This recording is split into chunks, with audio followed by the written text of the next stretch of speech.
spit the drum grind. Yeah.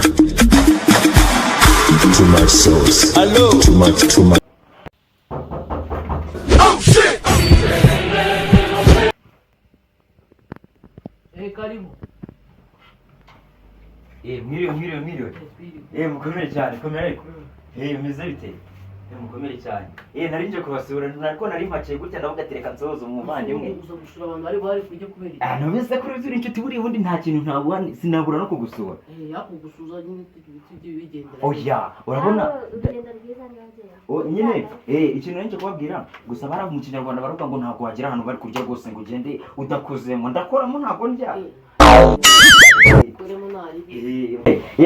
Muri abantu beza rwose kabisa. Iri funguro ndakoramo. None ibi byose ni byanjye se?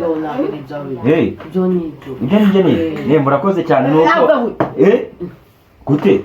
Muri se kumbona nta kintu nabaye rega ubu ngubu ndashonje inzara nzanye. Ndashonje byatari.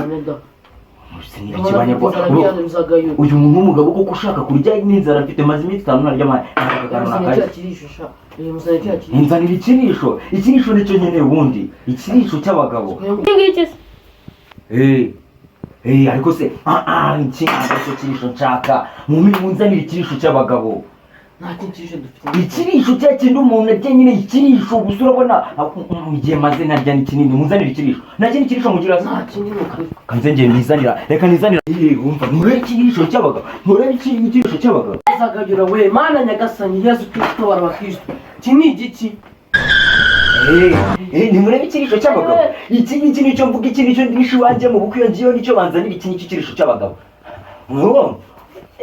murakoze cyane bye bye samuji every day ni iki kirisho cy'abagabo naho murakoze muri abantu beza